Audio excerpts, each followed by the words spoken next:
Welcome to Ladies Talking Leafs. I'm Chris. And I'm Sil.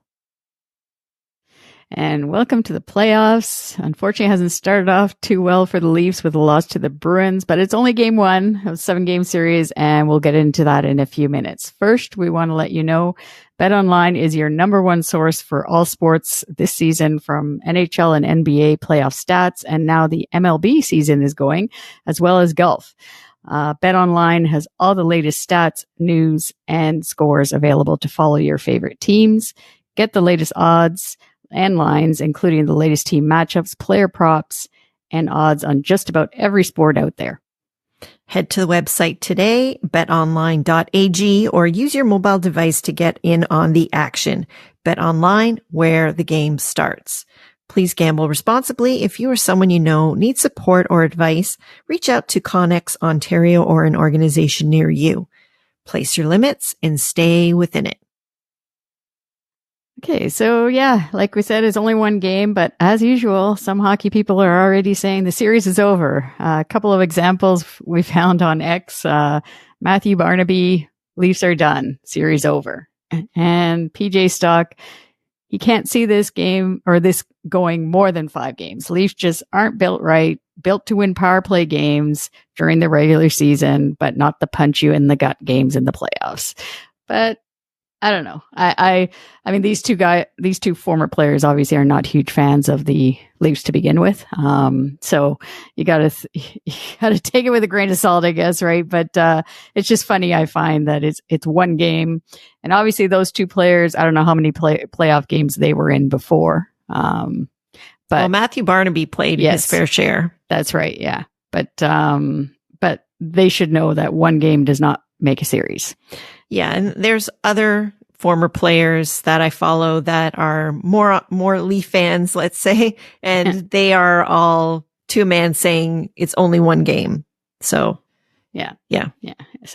So we're going on that. It's only one game, and we're gonna talk more about that in a bit. And one thing I did want to note, though, on a positive too. April 21st, 1951. So it's the anniversary of Bill Barilko scoring the game-winning goal to win the Stanley Cup for the Leafs. So we have some positivity there, and you just gotta keep it going. And what else do you think that the Leafs, like, what do they need to do to get this back on the rails? Well, I think that they just need to start. What they, to a man, always do is they kind of overcorrect. You know, I think they hear all season long that they're not built for the playoffs. They're not built for the playoffs. You need to be tough. You need to be this. You need to be that. And I think, especially the role player people that we get, they all want to basically be the guy, and they all overcorrect. They get a little too amped up, and then they start playing outside of their heads. And really they need to, like, what was the thing with, you know, we were talking to Mark Osborne last week. You know, he said that Pat Burns had, you know, roles for everyone. And that is what everybody, you know, when he told them you're going to do this, or can you do this? If you said yes, that's the thing you were doing. Nothing more, nothing less. Just do that. And I think that's what our team needs to do. So everybody needs to play to their strengths. And stop with the shenanigans. Just play your game. And of course, Sammy needs to make the big save at the right time. I really think that if he would have stopped that first one, that 2-on-1, like, he didn't have much of a chance on it. It's a 2-on-1, obviously. But if he would have made that stop, that would have changed the whole climate of that game. Like, I think they would have been different from the get-go without them being down one, you know, pretty early on. Yeah. For me, it's pretty much the special teams. I just think we need to be a lot, and this has been going on for a lot of the regular season too. The power play and the penalty kill, they got to be better. They just, especially if we're going to be in the box all night. Yes. Yeah. And stay out of the box, basically, so that we don't have to worry so much about the penalty kill. Yeah. And that's it. Yeah. All right. So for our first episode of these playoffs, we are going to talk more about this series with the Bruins with our Ladies Talking Leafs insider, Mike Augello. So without any further ado, let's talk Leafs. So it's playoff time, the best time of year for hockey fans, and we want to welcome to the show our Ladies Talking Leafs insider, Mike Augello, to talk about this Leafs Bruins series, which didn't start off too well for our Leafs. Yes, so Mike covers the Leafs and the NHL as a reporter and is a member of the Professional Hockey Writers Association. You will find his Leafs coverage on hockeybuzz.com, and he is co-host of Off the Post Radio and the Leafs Convo. Mike also covers the Buffalo Sabres with the Hockey News. So thanks for coming on again, Mike, as usual. I just have hockey joy in stereo with the Leafs and the Sabres right now. That is party time. That's the truth. Oh, yeah. You got a double dose there. That's for sure. Yes. All right. Okay, so let's get to it. Besides, I had the goaltending in here, but it's really besides the lack of scoring that we didn't have in yesterday's game one. What's the major concern for the Leafs in this series versus the Bruins now? What's your take on it now? Do we have 2 hours, 3 hours? Okay. Because, when I made my prediction for the series and I predicted, I'll just be upfront. I predicted Boston in 7. I said, well, when you're a team and you say, well, if this happens and if that happens and if that happens, and there are too many ifs, then it's not going to happen because everything has to fall in place. And the funny thing is, I think it was like 5 things. I said, if the core group scores, if Samsonov plays like the Samsonov of mid-January until the first week of April, not the last week of April because he was a sieve in the last 2 games. If this team plays like a bunch of adults, plays physically, but doesn't play like out of control, like all these things, 1, 2, 3, 4, 5. They went 0 for 5 in game 1. They didn't do anything of the things that they needed to do to have a chance to win this series. To start, if you want to start, we'll start with the goaltending. Samsonov now has given up 16 goals in his last 3 starts. 6 against New Jersey, 5 against Detroit, and now 5 in game 1 against Boston. And 1 was the empty netter, so you can't really count that against him. So 15 goals in 5 goals against him. Not going to get you the Vezina. Yeah, he wasn't horrible though. He wasn't horrible, and there is some blame to go at the defense in front of him because it's tough to stop it if you can't see it. Right. But he did not make a big save when they needed him to make one, like that 2-on-1 early in the game. If he had stopped that could have been a momentum changer. So goaltending, I think that's a failing mark. And I said that Boston had the advantage in the series and Swayman was the better of the 2 goalies last night. The antics, and it makes Leaf fans feel good. Oh, they're sticking up for themselves. Oh, they're being proactively physical. Yeah. Okay. Max Domi slashing at Marchand before Marchand did anything, unless he whispered derogatory things about his mother in his ear or something, which I wouldn't count, as impossible with Brad Marchand. Slashing him at the faceoff circle to the point that the referee is telling him, you keep doing that, you're going to get a penalty. That kind of stuff. And then Ryan Reeves, it was the Ryan Reeves of the early season. He takes himself out of position. He goes for the hit. It doesn't come back defensively after Edmondson pinches in. They go on the 2-on-1. They score the first goal. And then, thank you very much. Que sera, whatever will be. It's like, that's the thing. It's like, nothing that we expected. They did not do anything that we didn't expect them to do if you were looking at them losing in the series. So they lived down to their expectations. And that's sad because this team has had a good regular season and people did hope that, I'm not saying this series is over with. I'm not like, this is not the funeral dirge for the Toronto Maple Leafs, but after one game, Maple Leaf fans have PTSD when it comes to the Bruins and the Leafs. They see 2013, they have visions of Jay McClement and Nikolai Kulemin standing around as Bergeron and Chara and Nathan Horton are celebrating. You know what I'm saying? It's like there's that, but that's 11 years ago. This core lost to this team, and not even as good a team as this one. Lost in 2 7-game series. This core group, Tavares, Marner, Matthews, Nylander, although Willy, we don't know where he is, and Morgan Riley.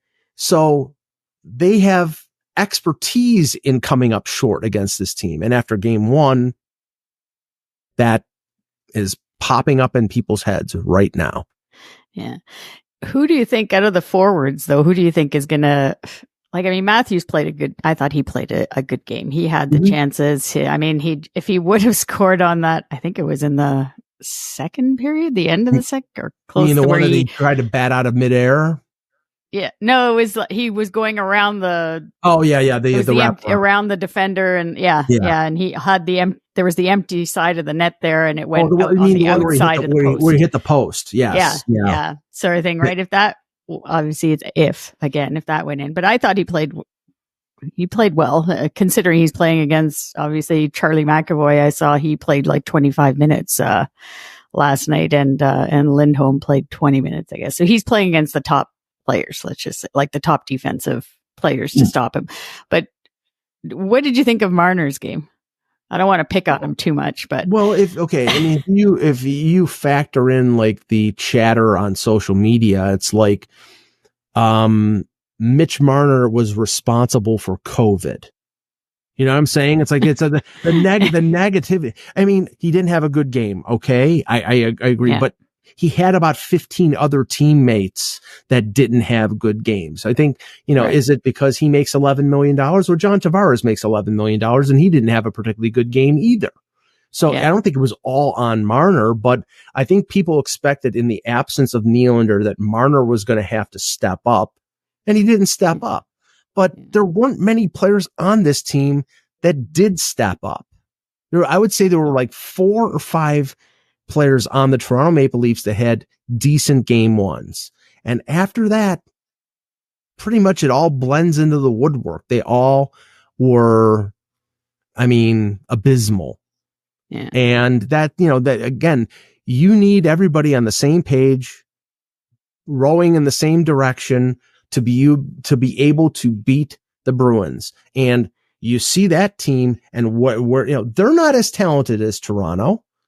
They have, I think, a couple better defensemen than the Leafs do. They have better goaltending than the Leafs do. But, Leafs have talent. The disparity of effort and the disparity of quality of play were so vast in game 1 that you have to say something is amiss here.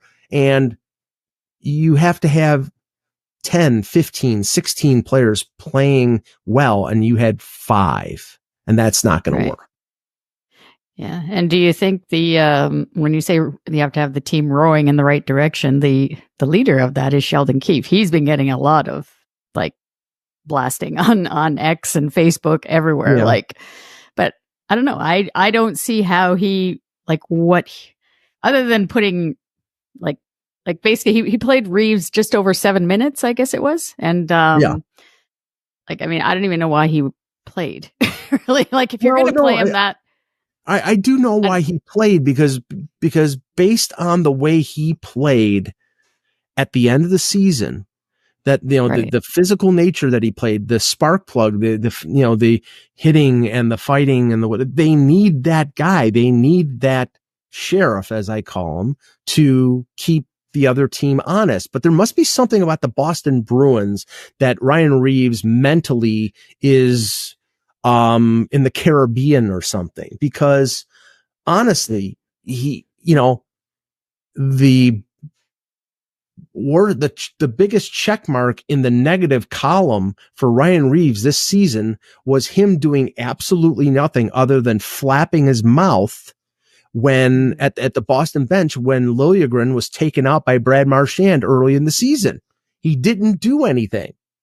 Right. Okay, that's your job. That's what you were signed a 3-year contract to do, is to be that nuclear deterrent. Mm-hmm. And again, game 1, where was he?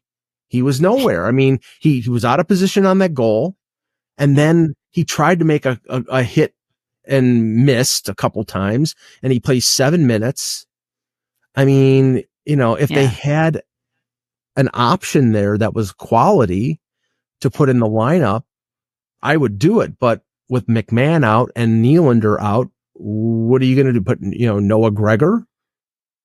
Yeah. And what difference is that going to make? I mean, at least,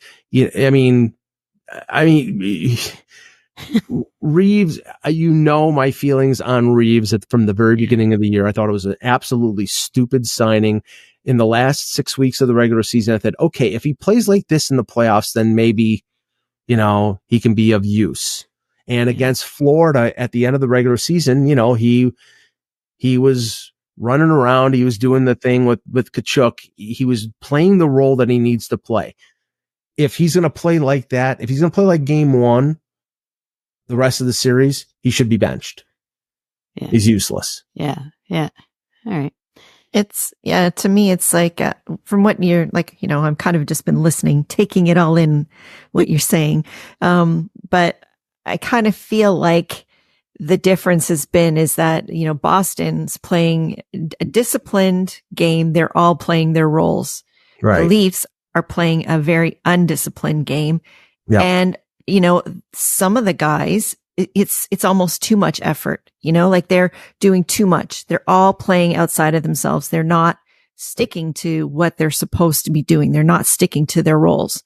That's why guys are getting caught out of position. That's why Reeves was making that hit when Edmondson's pinching and he had no business being there.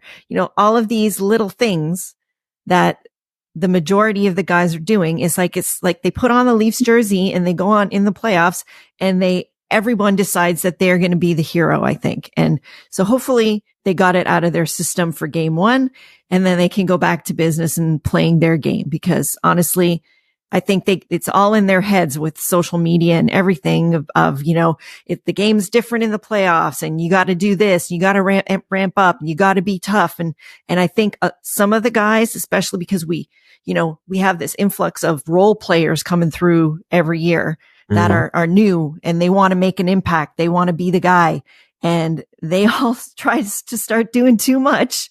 And then it all crumbles because, like you said, no one's pulling on the same rope. Everyone's out there, trying to be the hero themselves. All right. So let's move on to. Let me just go ahead. Let me just add to that, because I do agree in that assessment that,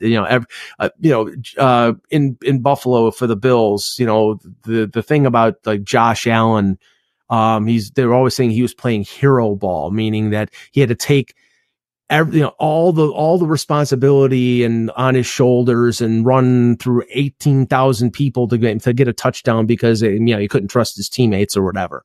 I think there's an aspect of that with the Leafs. It was particularly Domi, but a couple other players as well. Okay, you expect the Bruins to come out and methodically hit you, be physical with you, be cheap with you. That's what they do. It's in their DNA. What happened in game 1? Well, the Leafs played like their hair was on fire for the first 9 minutes. And then once they got that out of their system, then they settled back and they were on the receiving end of, hits like Maroon knocking Liljegren into the bench.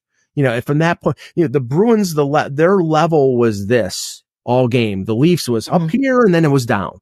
And you cannot win in the playoffs with spikes of, physicality and effort. It's got to be constant. It's got to be all the time. And if it's not, you're going to get beaten, especially by a team that knows how to play at a certain level in the playoffs. And the Bruins, all evidence to the contrary last year, they played a team that outdid them in terms of physicality in Florida.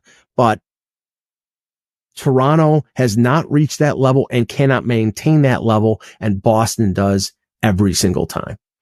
But, to counter that a little bit, like Toronto finished second in the league for hits this year. Right. So really, they should have just done what they've always done, you know, not try to do more or do it differently, you know, just do what you were doing. Basically, the guys that were hitting need to keep hitting. Everybody else, if you weren't doing it all the time, then don't start doing it now because you obviously don't know what to do properly. But anyway, yeah, so let's hope they can kind of just get it together. But then that also points to the coaching because which team looked prepared and which team didn't. That's all I'm going to say for that. And I think we all realize that if they lose this series, Sheldon Keefe is out of a job. And for sure. That's been the whisper campaign for a while that they need to have some success this year in the playoffs for him to keep his position. I don't know whether I believe that last night was a game that was lost because of coaching decisions or line matching. I don't think so. I don't think it's that. I don't think it's the line matching. I don't think it's the strategy going into the game at all. It's the mental preparation and the way he motivates the team and whether or not, you know, they respect him or not. Like there's some message that is not getting through to them because they seem to always start this way. You know, there's a reason why in his tenure, they've only won 2 out of their first games in the playoffs.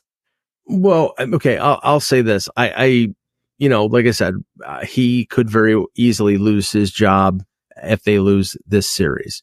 There is a certain time frame when it comes to NHL coaches. Don Granato in Buffalo, he was here 3.5 years. They came within a point of making the playoffs last year. They took a step back.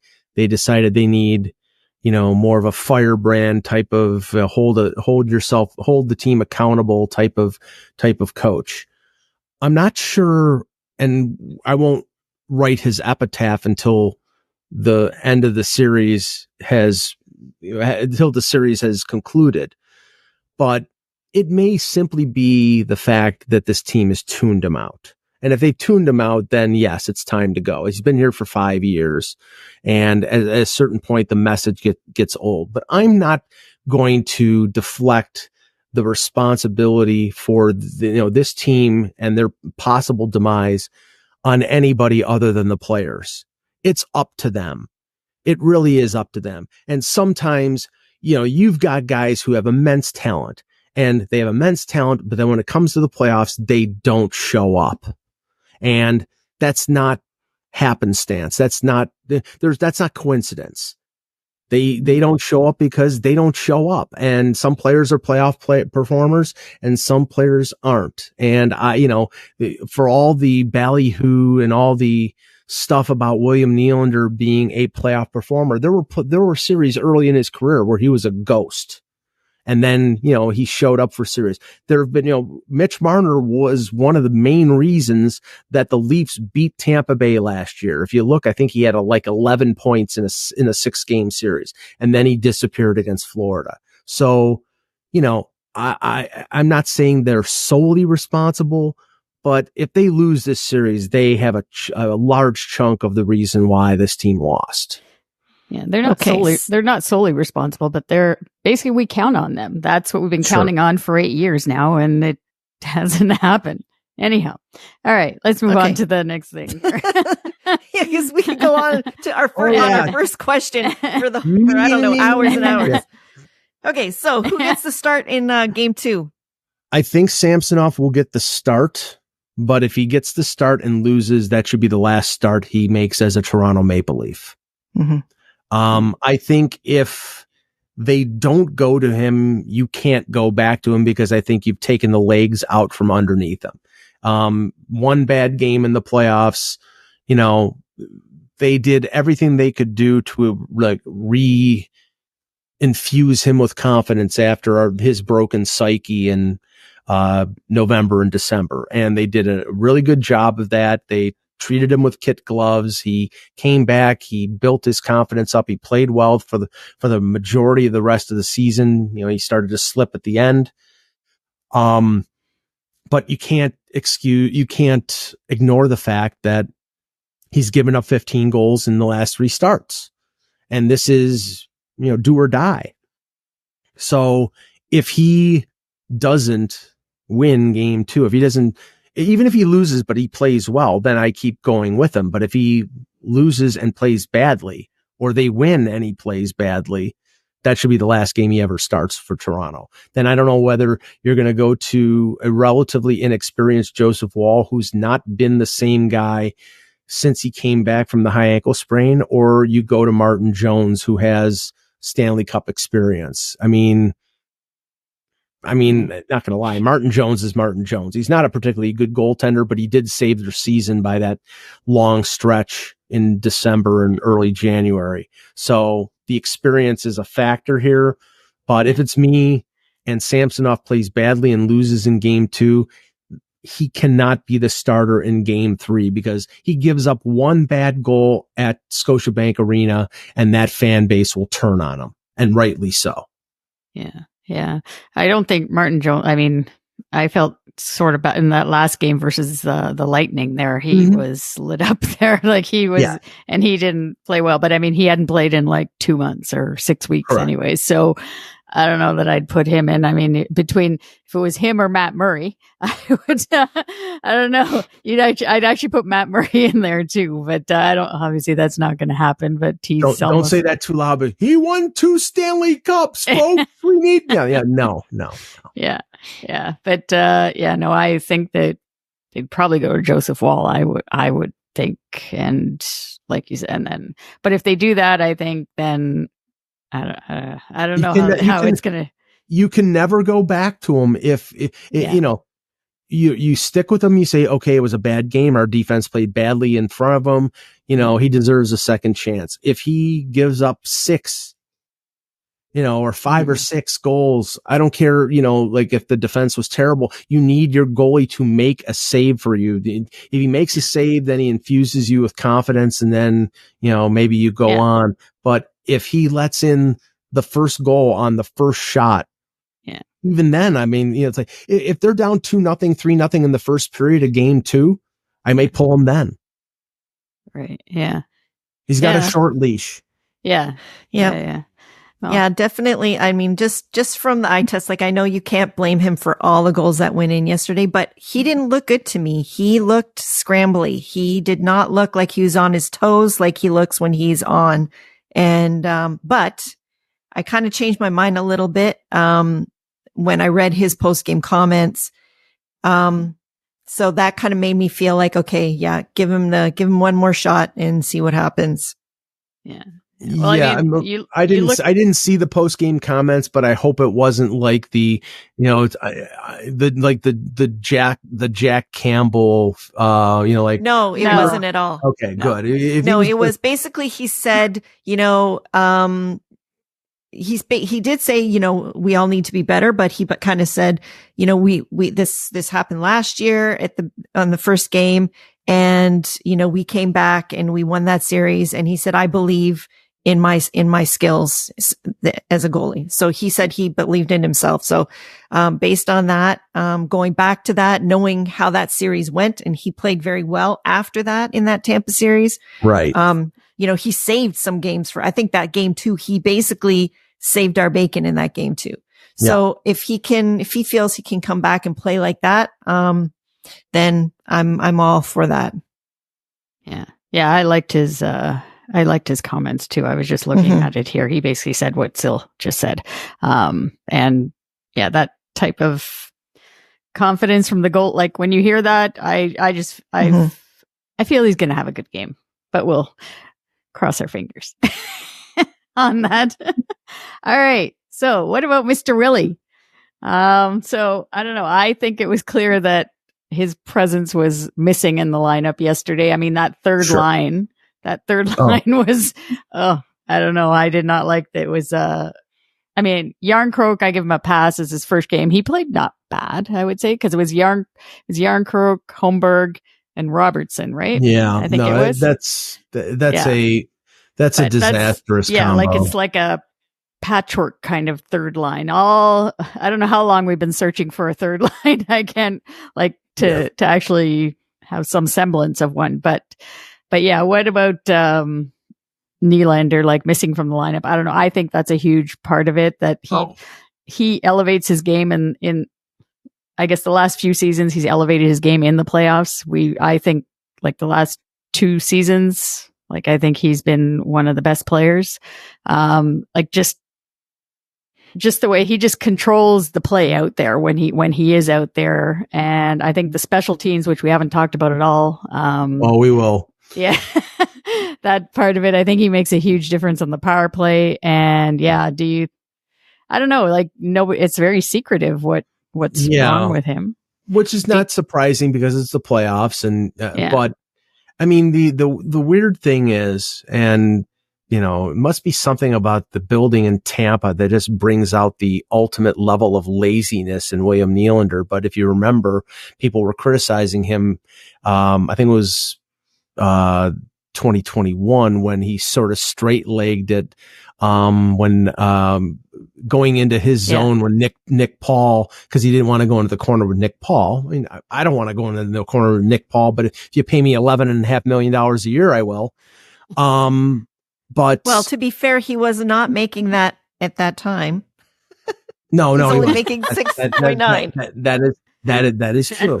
But then, you know, in a meaningless game, he sort of leisurely is moving toward the Leaf bench as Nick Perbix sends a breakaway pass to, I can't even remember who it was that scored the goal. But the point is that, you know, okay, if you're going to play like that, you know, then don't be in the lineup. Don't, you know, and you were 2 points away from 100 points. So clearly that didn't mean much to you. But the thing was, Chris Johnston reported that his injury issue, and he hadn't scored a goal in 11 games, the last 11 games of the regular season. There wasn't a lingering issue. Whatever this is, just all of a sudden popped up on Thursday morning. So, you know, is this a sore neck or groin or whatever? Nobody knows. But for that to be serious enough to keep him out of game one, if it's an injury, I mean, it could be illness. It could be, I mean, God forbid if it's COVID. But it could be an illness. But, you know, the fact that it kept him out of the opening game of the series. Now you could say, well, maybe it's something muscular and, you know, they need a couple more days to treat it. And if game 2 comes around on Monday, then, you know, if he played on game 1, he could have played, but he might have risked injuring himself further and then you lose him for the series. Okay, fine. But we don't know, and we're not going to know what the situation is. And he has a lot of effect on how Keefe implements his lineup. He was going to probably put Nylander on that third line and provide a matchup problem for the Bruins. Or maybe even overload as Keefe did. And I thought it was effective. Overload that second line, put Nylander on the left wing and have Nylander, Tavares, and Marner. And then you have 2 really, really good lines. But without him in the lineup and without Bobby McMann in the lineup, you know, I mean, Bobby McMann played really well down the stretch. He's a big body, and that it looked like a high ankle sprain, I think, against Detroit. And if it was, then he's probably not going to play in the series, but I don't know that for a fact. But those 2 losses just sort of illustrate the lack of depth up front for the Leafs, and having to play Ryan Reeves on the fourth line, not having many options. Now, you could have a more effective third line. You could move David Kampf up to the third line. You could put him with Järnkrok and Holmberg, or Järnkrok and Connor Dewar, who I thought had a decent game. But then your fourth line is Robertson and Holmberg and Reeves, and that's like a defensive disaster. Yeah. So I think he's trying to, I mean, I think Kampf is on the fourth line because he has to cover for Ryan Reeves's defensive inefficiencies. But at this point now, where if you have to play a short lineup and you have to play, you know, a 10-11 forwards, or put Noah Gregor in the lineup instead of Robertson, who is only effective when he can score. Yeah.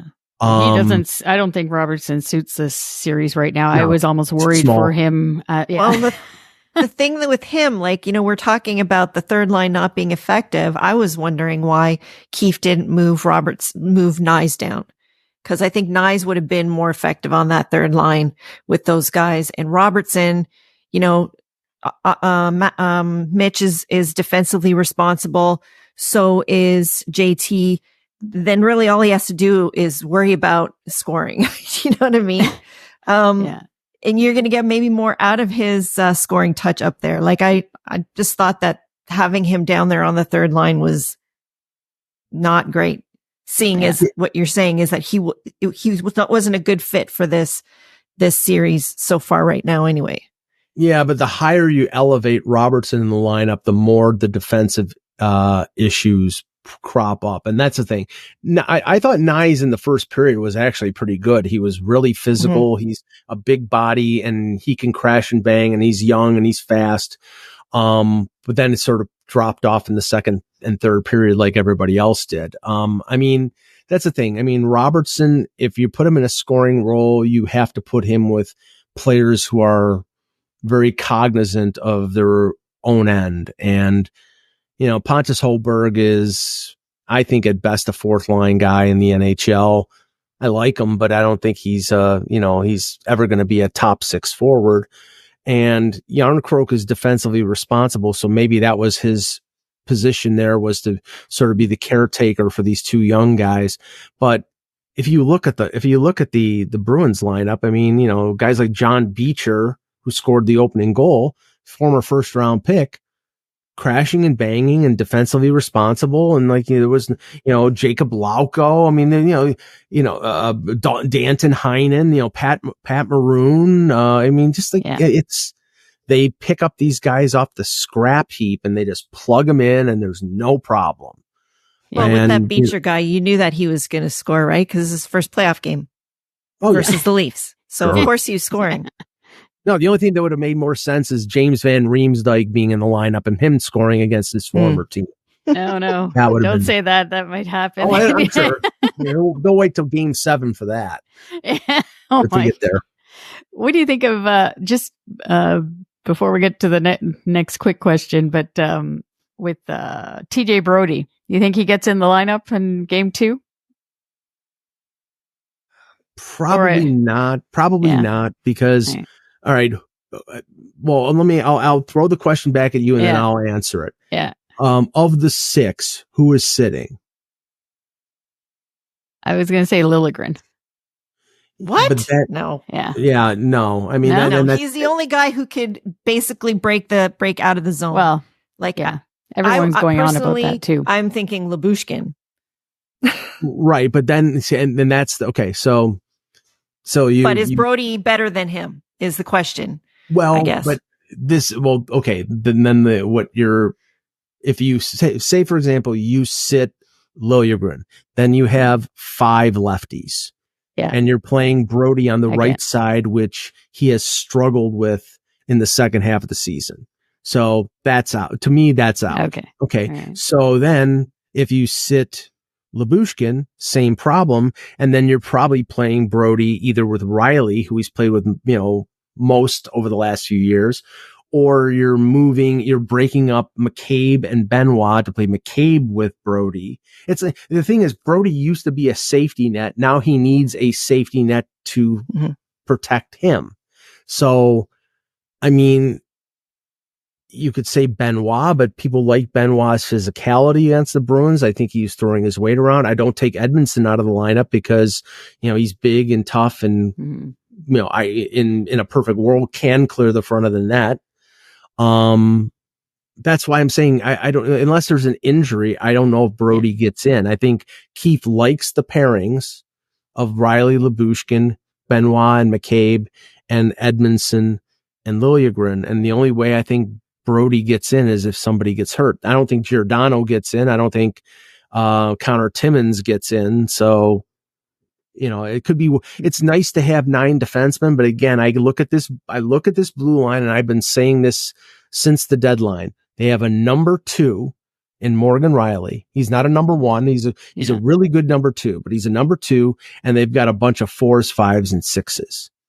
And if you look at the Bruins, They've got 2 number ones in Lindholm and McAvoy, and they've got a guy who's probably a 3 or a 4 in Carlo. And, Grzelcyk he's okay, but he's a little undersized. But the 2 number ones, you can put one of those guys with a guy who's a bottom pairing guy, and it's an effective pairing. The Leafs don't have that luxury. They're playing bottom pairing guys on their top pairing. They did it last year with Luke Schenn, but it worked because Luke Schenn was a physical behemoth. And this year they're doing it with Lyubushkin, and he's not as much so, but he's not bad, but you can't get away with having a guy who's a bottom pairing guy for the Anaheim Ducks and have him be a top pairing guy with a playoff team. Yeah. Yeah. No, I guess it's what Brad Treliving said too. It's kind of like they're doing it by committee when it comes to defense this year. Cause obviously he only came in, Treliving just came in last summer. So he hasn't had a lot of time to get the defense shaped the way he sees it. So, and the only reason why I was thinking Liljegren and Edmondson, I think it's because Edmondson hasn't been here that long and because of the injury, he hasn't played. Like, it's hard for, I think, the guys coming in with any team at the trade deadline, like, to get used to the partner and the systems and all that kind of stuff. Right. And he was hurt twice. He didn't get a chance to really get it acclimated. Yeah. Yeah. Yeah. And I just don't know that that's the greatest fit with Liljegren. Not to say that Brody is. I actually think that Brody played the best when he was playing with Liljegren for that while Riley was out. Yeah. They were really good together. But you can't play them together when Riley's in the lineup because it doesn't work. Right. So that's the catch-22 there. Yeah. Anyway, before we let you go, we want to get your Stanley Cup predictions. So who are you picking for the finals in the Stanley Cup playoffs and the eventual winner in your book? Okay. Coming out of the East, I have the Rangers, and you could say that because they're the President's Trophy winners, but I've been on that train for a while. I think they have probably the easiest first round matchup of any of the 8 series, and they'll lose to the Capitals. But, I think they should dispatch the Capitals fairly easy. Carolina will be a challenge, but I look at whoever comes out of the Atlantic as somebody who's going to have the crap beaten out of them. I mean, Florida, I've got a tub of popcorn ready to go watch Florida and Tampa here. I'm just going to be like, eating and enjoying it as they kill each other. If the Leafs somehow got past Boston, whoever they play against is going to be severely debilitated physically, because those teams they're going to open up a can of whoop ass on each other. So, but I think the Rangers are clearly the best team in the East. I think they have a top flight goaltender in Shesterkin, and their power play has been pretty good. And defensively, they're really good throughout their lineup. So I like them in the East. And I would have preferred them not have to play the, reigning Stanley Cup champion in the first round, but I'm going to stick with the Dallas Stars as my team coming out of the West. That last game, I got too. Exactly the same as you. Now that last game against with LA beating Chicago and Anaheim and Vegas losing to Anaheim, I really wanted Vegas Edmonton because Vegas would have killed Edmonton. But now there was the first round matchup of Dallas versus Vegas. I mean, I look at Vegas and there are too many like parts that are just coming together at the end of the season. Petrangelo's coming off an appendectomy.